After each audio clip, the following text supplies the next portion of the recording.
Hello, මගේ ආදරණීය ළමයි ටික.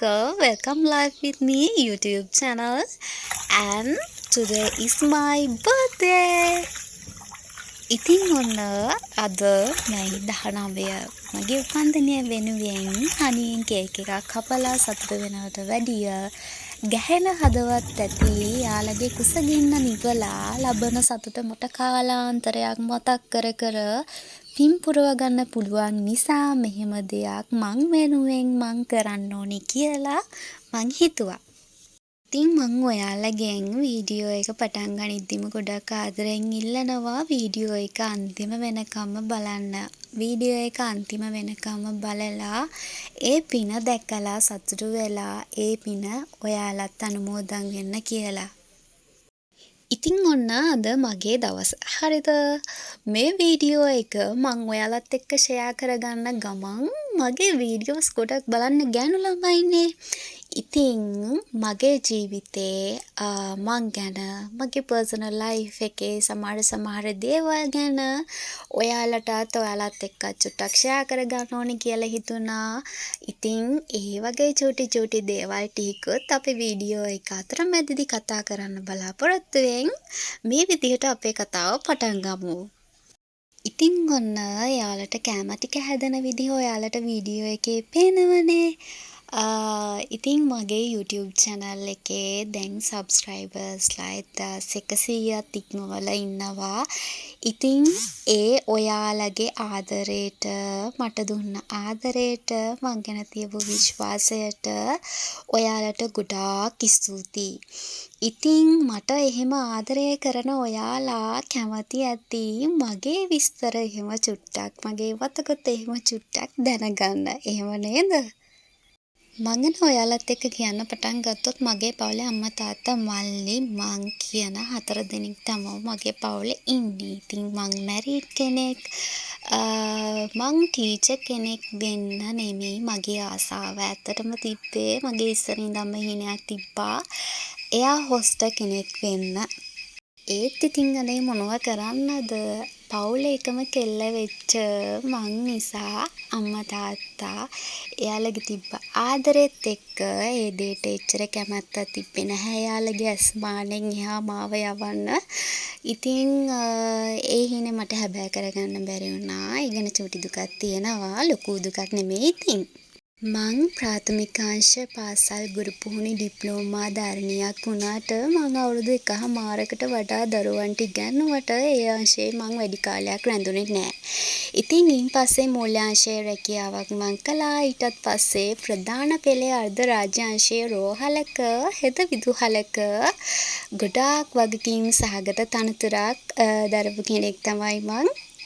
ඉතින් ඒ රැකියාවේදී එතනදී වෙලාවකට මගේ වයසම ළමයි සමහර වෙලාවට මට වඩා වැඩිම ළමයි සමහර වෙලාවට මට වඩා අවුරුදු 2 බාල ළමයි විදිහට ඒ කියපු වයස් පරතරයන් වල ලස්සන චූටි නර්ස්ලා ගොඩාක් එක්ක මං හරි ආසාවෙන් කාලයක්ම මගේ රැකියාව මම කළා.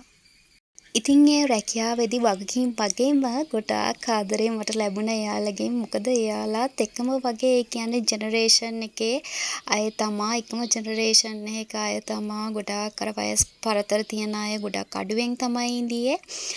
ඉතින් ඒ නිසා හරිම ආසාවෙන් මම ඒ සයිඩ් එකේ මගේ ඩියුටි එක මං හරියටම කළා. එයාගේ හීන එයාලා ලස්සනට හැබෑ කරගනිද්දී පැත්තකට වෙලා නිහතමානී සතුටක් මං හිත ඇතුලෙන් ගොඩාක් වින්දා.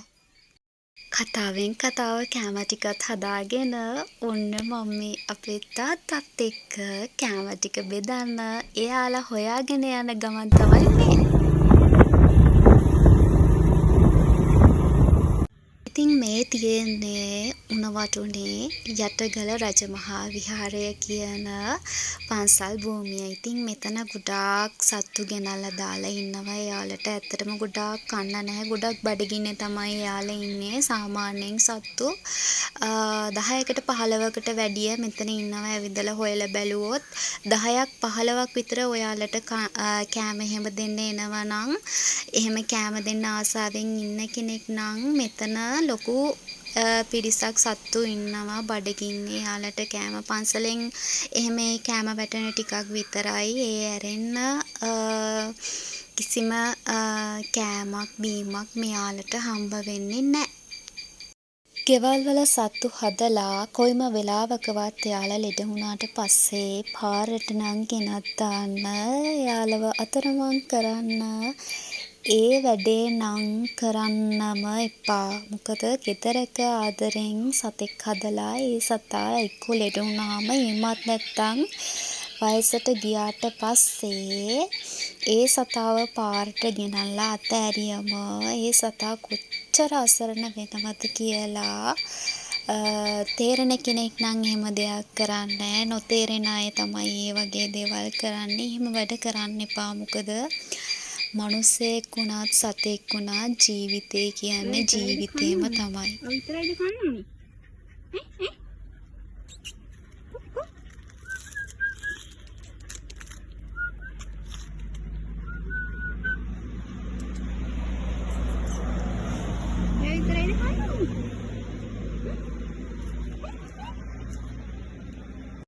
ඉතින් දුන්න බත් කටට එවෙලේ දැකපු මට තියෙන ආදරේ තමයි එයාලගේ සතෙක්ට කන්න එක වේලක් දීලා බලන්නකෝ ඒ සතාගේ තියෙන ගුණේ කොහොමද කියලා. සමහර මිනිස්සුන්ගේවත් නැති තරම් ගතිගුණ ඒ තිරිසන් සත්තු ළඟ තියෙනවා. අපේ ගෙදර සාමාන්‍යයෙන් හැමදාම බල්ලෝ 10කට වැඩිය පූසෝ 2-3 දෙනෙක්ට කන්න දෙනවා කිව්වොත් හැමදාම මේ වැඩේ කරනවා කිව්වොත් ඔයාලා පිළිගනීද? ඉතින් අපේ ගෙවල් අවට ඉන්න අය නම් ඒ ගැන හොඳටම දන්නවා. එච්චරට අපි සතුන්ට ගොඩක් ආදරෙයි. ඒ දේ මට මල්ලිට ආවේ අම්මා තාත්තගෙන්. ඇත්තටම එයාලා ඒ පෙන්නපු දේවල් එක්ක එයාලා ඒ කරපු කියපු දේවල් පොඩි කාලේ ඉඳන් දැකලා තමයි මට මල්ලිටත් ඒ දේවල් ඒ විදියටම හුරු වුණේ. ඉතින් මම ඔයාලට කිව්වනේ අද මගේ උපන්දිනය කියලා. මං වගේ ලස්සන උගත් බුද්ධිමත් ගතිගුණ හොඳ දුවෙක් හදපු මගේ අම්මට තාත්තට මං ගොඩාක් ණයයි. මං ගොඩාක් ඒ දෙන්නට ආදරෙයි. ඒ ආදරය කොයිතරම්ද කියනවා නම් මේ වෙනකන් මන් නිසා ඔයාගේ දුව මෙහෙමයි කියලා එක වචනයක්වත් මගේ අම්මා තාත්තා මන් නිසා කිසිම කෙනෙක්ගෙන් මේ වෙනකන් අහලා නැහැ. අම්මා කෙනෙක්ට තාත්තා කෙනෙක්ට විශේෂයෙන්ම දුවෙක්ට දෙන්න පුළුවන් ගෞරවය ආදරය වටිනම දේ තමයි එයාලට දෙන්න පුළුවන් උතුම්ම දේ තමයි ඒ දේ. ඔයාලා නිසා කවදාවත් ඔයාගේ අම්මා තාත්තට වචනයක්වත් අහන්න තියන්න එපා. එයාලට දෙන්න පුළුවන් ලොකුම ගෞරවය ඒක. ඒ වගේම මම මේ දේවල් ටික කියන්නේ මගේ ආදරණීය ගෑල් ළමයි ටිකට. ගෑල් ළමෙක් වුණා කියලා ඔයා ෆැෂන් කරන්න ඕනේ නෑ.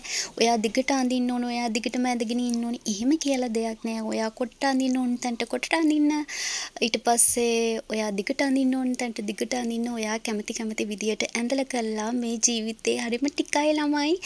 ඒ කෙටි කාලේ ඔයාලා ලස්සනට ඉන්න කවුරුවත් කියන කතා අහලා ඔයාලා එක රාමුවකට සීමා වෙලා ඔයාලගේ ජීවිතේ විඳින්න නැතුව විඳවන්න යන්න එපා. හැමදේම තෝර බේරගෙන ඔයාලා ඔයාලගේ ජීවිතේ විඳින්න ඕනි. ඒක තමයි මන් දකින දේ.